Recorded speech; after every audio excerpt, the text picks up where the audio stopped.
All right, couple crazy ideas for the day.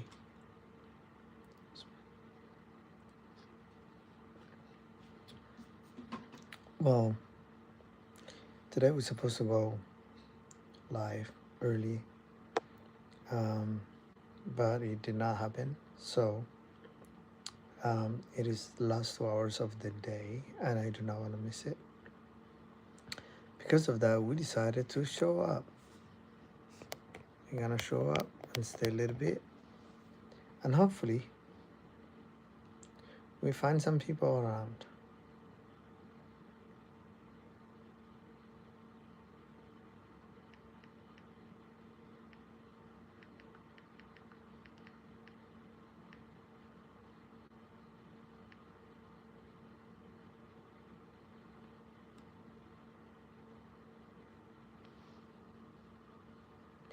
Yeah. Also, we haven't done any long form videos for the past 2 days. I think past 2 days, 3 days. It's intentional because, first of all, I really like a lot of people encouraging me to continue on doing short form videos majority of the time, just to see if we can capture a good amount of community out there. Because what we're looking for is one moment that things can go wild. When you're building a channel, it really needs a lot of patience, and that's what we're building first of all. All right, so appreciate you guys. Let's go through what was really cooking today and how things look like in the past hour. um, so move on calls for Chuck Schumer to step aside. Let's see what this is. The progressive grassroots group Move On is publicly calling Senator Minority Leader Schumer to relinquish his leadership post following a deal that ended the government shutdown, with many Democrats unhappy with his handling. Why does this matter? It signals deep fractures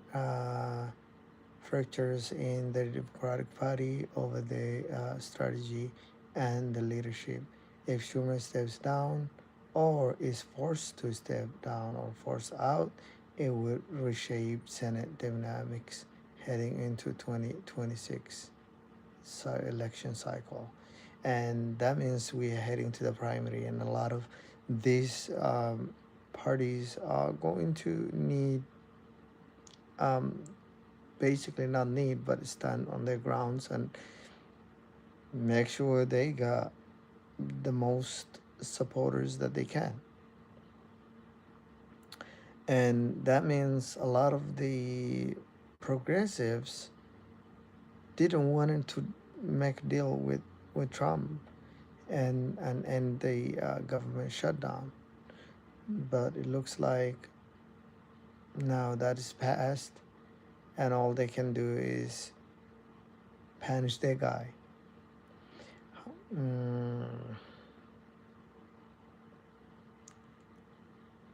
So what we're watching for is how many other Democratic lawmakers join the call for Schumer to step aside or to resign, or to be forced, let me say, to be forced to resign.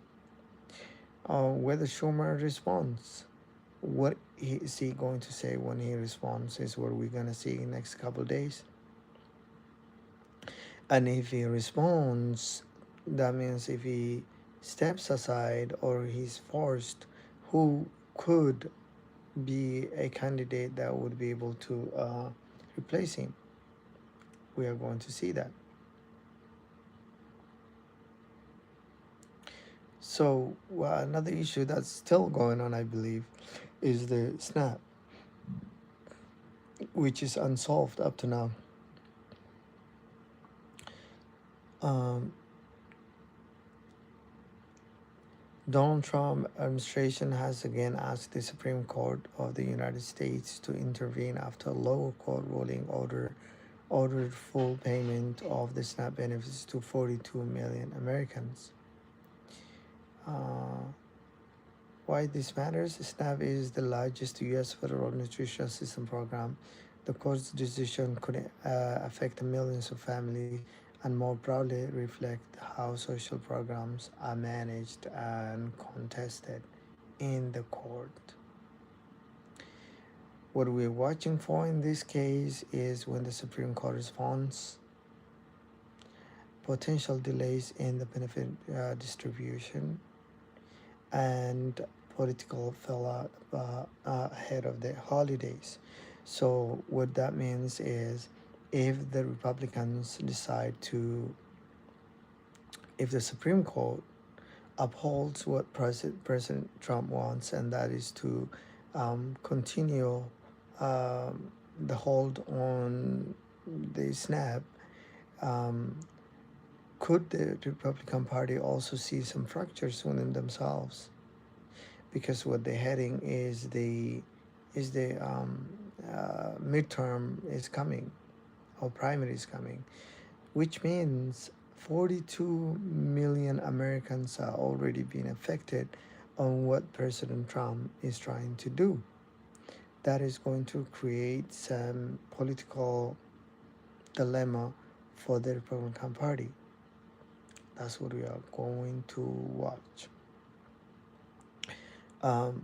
Also, this could even delay further to make the release of the SNAP for the American people, which would absolutely damage the MAGA movement and President Trump. Obviously, he wants JD to be the next president if that's possible. But what kind of political organization is he going to hand over to JD, or even head to the primaries when we already see 40, the actions of the president are already affecting 42 million Americans? That could have a really lasting impact. When we say lasting, like if after President Trump, JD wins and he wants to, let's say, do whatever President Trump is doing right now, he needs a majority. So if the primary turns against him, then that means he won't get the majority that JD or the Republican president after him wants, right? Also, he could challenge the position because right now they came from a position of strength where they thought, hey, we had the biggest red wave in recent years since I don't know, but let's say since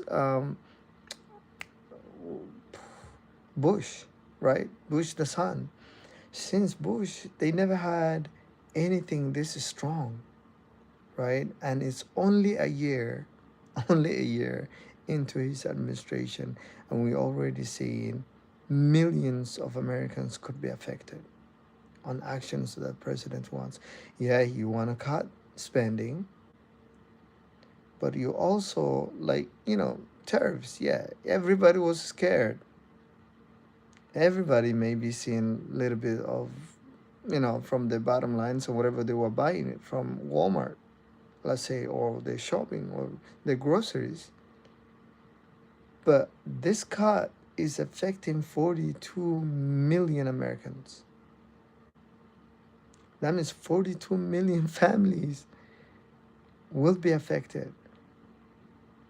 Whether they voted for the Republicans or they have never voted, this could force them to vote, and to vote against the Trump or the Republicans or MAGA.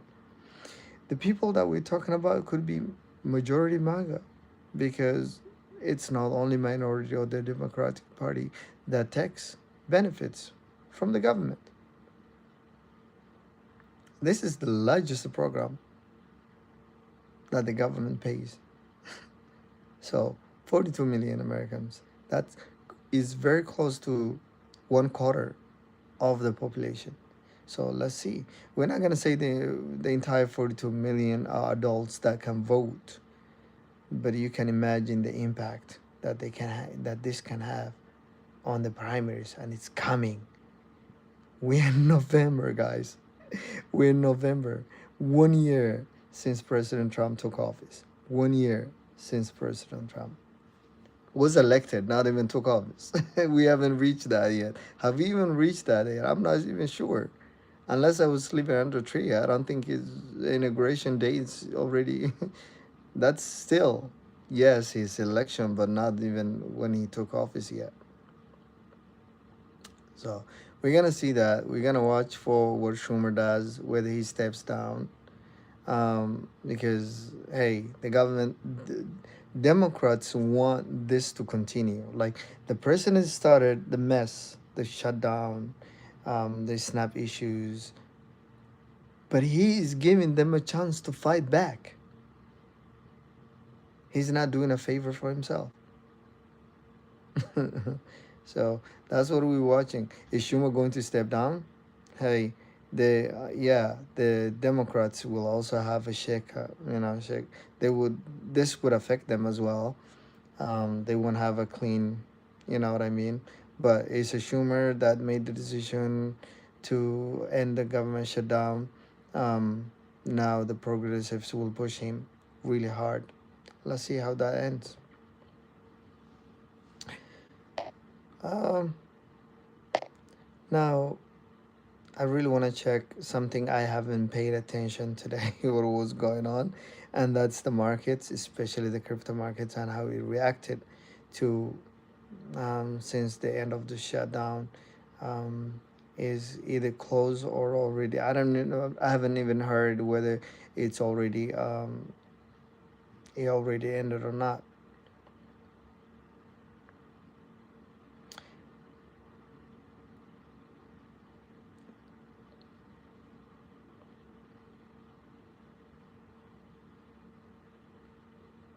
Let's see what the reaction is. The markets. I mean, the markets are up. I've seen the market went up a little bit today. Not gonna lie, and that was a good sign that sentiment is coming back. People are fearful what the Senate and all this is snap because hey, economy is connected. People want to see good news. You know what I mean? And markets can go down. Just a small amount of bad news is enough for the markets to go down. They don't really need huge. They just need a statement from Trump, and we're gonna see things change. All right. All right. So the crypto bill or oversight bill clarifies CFTC and the sex role, or the uh, let's see. The U.S. Senate Agriculture Committee has released a long-awaited draft of its crypto market structure legislation, making a pivotal step towards defining how the Commodity Futures Trading Commission, whatever that is, will oversee spot trading, spot crypto trading. The draft, published Monday, represents the Senate's answer to the House Clarity Act and seeks to establish a clearer division of the authority between the CFTC and the Security and Exchange Commission, an issue that has long plagued the U.S. crypto regulations. This is one of the bills that are giving hope to the crypto industry.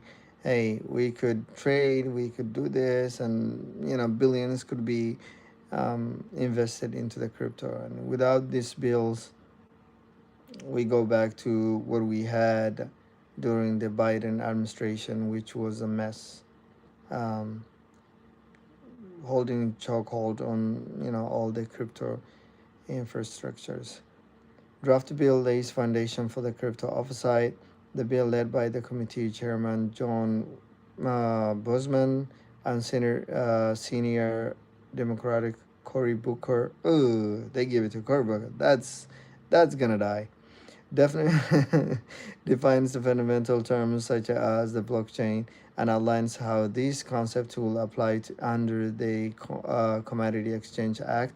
It directs the CFTC and the SEC to engage in joint remaking and the key on key reg- regulatory matters, including the portfolio merging and oversight of the intermediaries. Crucially, the draft still contains a bracket section signaling ongoing internal negotiations. Because I mean, this guy, I don't like. I don't even trust Booker. But anyways, that is still just presented, and we were going to see whether these bills, which are really important for the crypto sector, could be approved. Let's see. Current staking rewards for, huh? This is interesting. We know a lot of cryptos have staking programs, and I see something about Iris. I don't know if it's gonna let me click because that's really important for. Let's see what they say. Man, everything's slow tonight.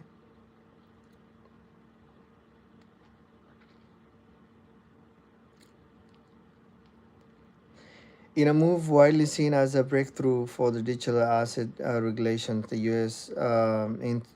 Internal Revenue Service of the IRS announced a new safe harbor on Monday that allows crypto exchange traded products like ETPs to share staking rewards with their investors. The decision provides a long sought clarify clarity for assets manager and cloud, pave the way for broader integration of staking within regulated financial products. The new guidance effective immediately permits investments, and so basically they were allowed to, because remember, last I think it was at some point a few years ago,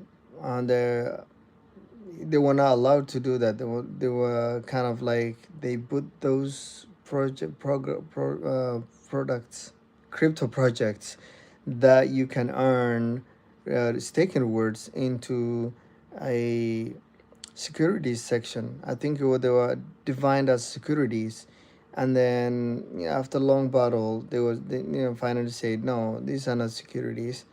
And a lot of like Cardano and XRP and Ethereum was even at some point said to be a security, but now we're seeing a lot of those have been removed, and we know a lot of those are either, like a lot of cryptos are either proof of stake or proof of work.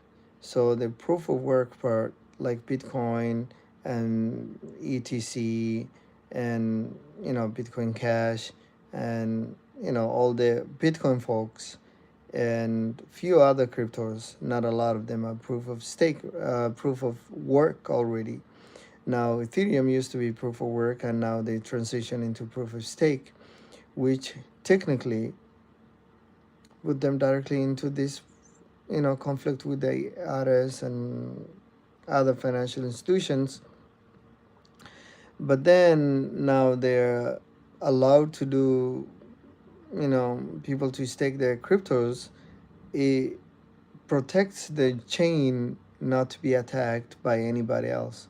So it protects the chain, but also the stakers get rewarded.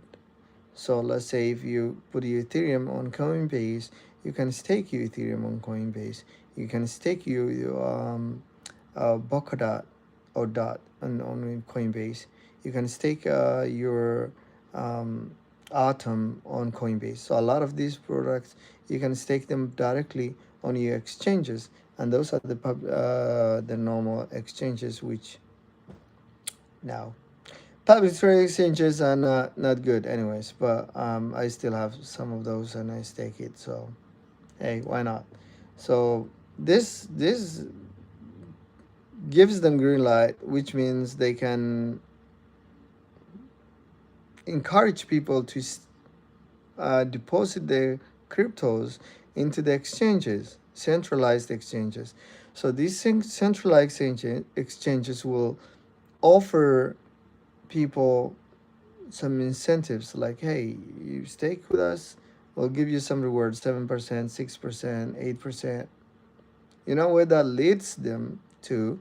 That leads them to have a huge amount of cryptos in their, under their control.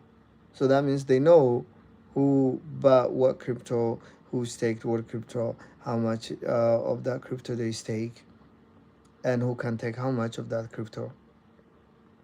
So this opens a whole game to, they can control. Who controls the central exchanges? No, I mean, you don't control. Once you put your cryptos into central exchanges, you don't control them. So that means they can freeze anytime, they can change your logins, they can transfer you funds, they can just simply tell you, we don't have anything for you, right? The other thing that it allows them is it gives the government a power to freeze any asset they want, or control it, or manipulate it. It gives the exchanges to manipulate whatever they want, because once you stake it, well, you may see it there, but who knows what other shortcuts they have to. I mean, we're seeing what Binance is doing to the markets and how they're manipulating it. And think about anything beyond Binance, that we're talking about the United States power.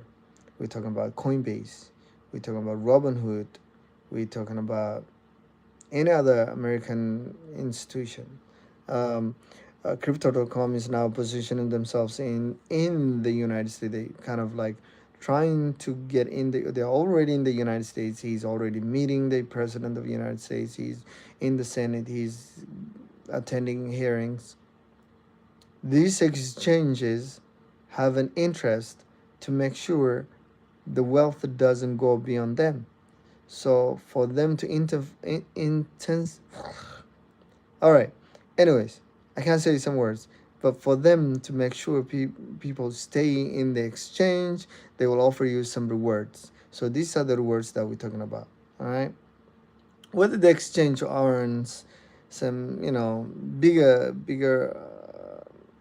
rewards from the polls themselves is another issue, is another thing. But if you go, I mean, what is the incentive for exchange to offer 3% or 4% on Bitcoin? Because by design, Bitcoin is not a proof of stake, right? A reward is earned by mining Bitcoin.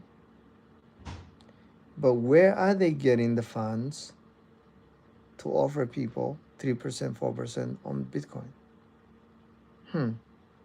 Right? If you say Ethereum, yeah, because by design, Ethereum, the bigger pools earn rewards, right?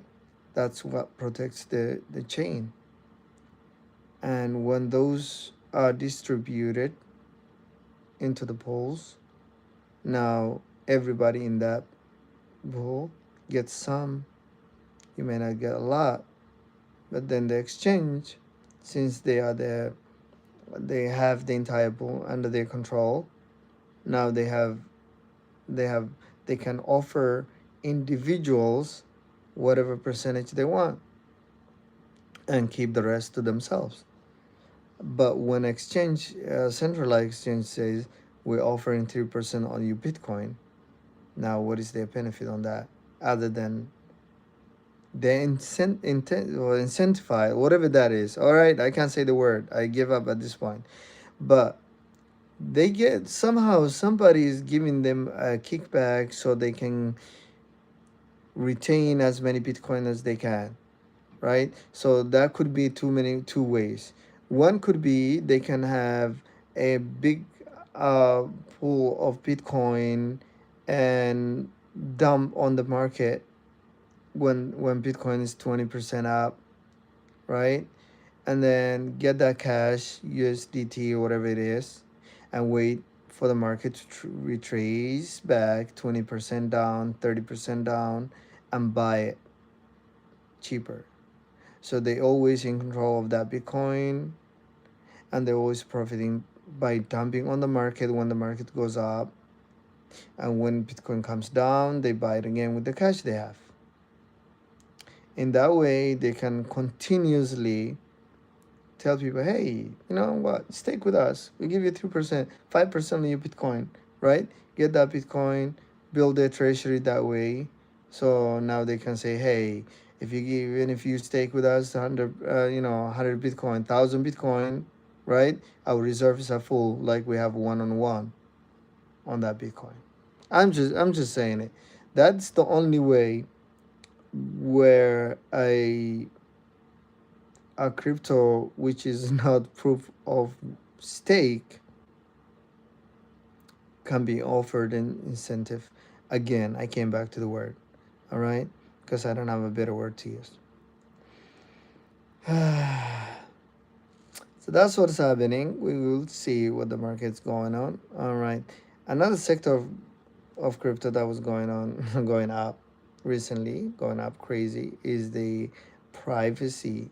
We last, if you knew last Bitcoin circle, these cryptos do not participate on the market, on the pool market, because technically the United States decided that these were the bad actors, and since they cannot see where the transactions are going from what wallet to what wallet, and you can mask that and hide your transactions, that these specific ones, let me just get rid of the Wi-Fi because I think it's the Wi-Fi that's slowing me down.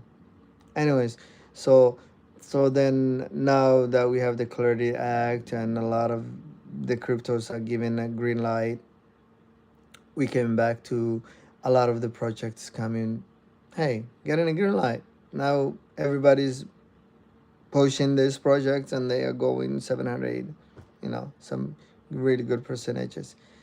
Let's see what they say about it.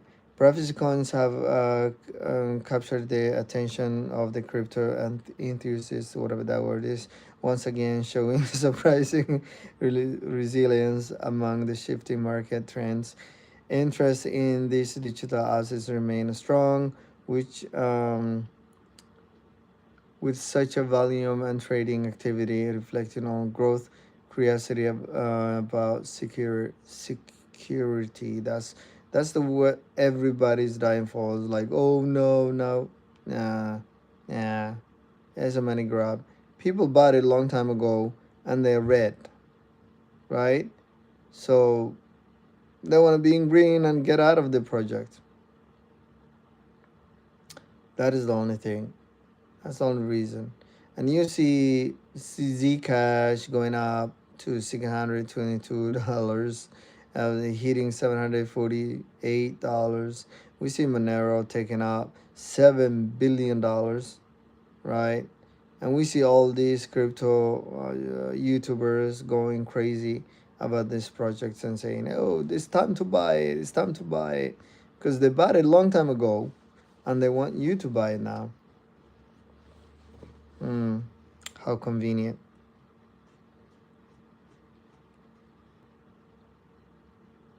Let's see what else we find tonight.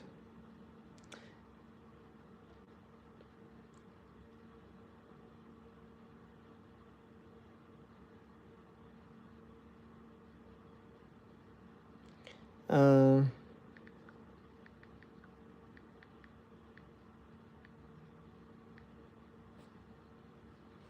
let's see.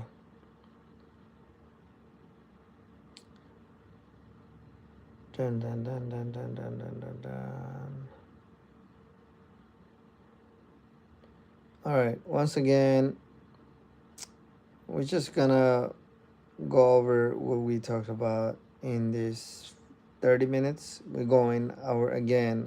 I didn't prepare anything. I'm just going through because I want to hold myself accountable on going live every single day for 30 days. So, pardon me, okay? Just want to say something because I don't want to be quiet. The United States approved a funding package by 60 to 40 vote to reopen the government funding through January 30 after 41 shutdown, the longest in U.S. history. The bill still needs approval by the United States House of Representatives and then Donald Trump administration signature.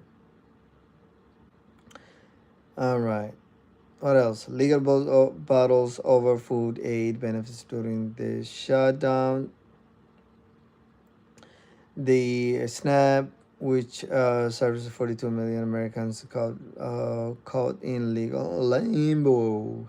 A court order says that full benefits must be issued, but the administration had moved to withhold or reduce the payments. All right. The U.S. Pulled out of the major international climate meeting. The U.S. Announced it will boycott the COP30. I don't even know what this is. Climate summit in South Africa, citing political stance tied to the foreign policy. Yeah, anything Trump administration and anything that's happening in South Africa. Mm, you know why? You know why, right? You know why, right? The issue, we all know why. All right. Political backlash inside the Democratic Party, and this is the one we were talking about, the Schumer. Some Democratic lawmakers, activity groups are calling on Chuck Schumer to step down after 8 Democratic senators joined Republicans to pass the end of the shutdown bill without securing a major concessions on health subsidies or healthcare subsidies. Exchange in malleability. Okay, the Food and Drug Administration (FDA) announced that it will remove the most severe black box warning from certain hormone therapy drugs used in treating menopause and premenopause. I don't know what that is. All right.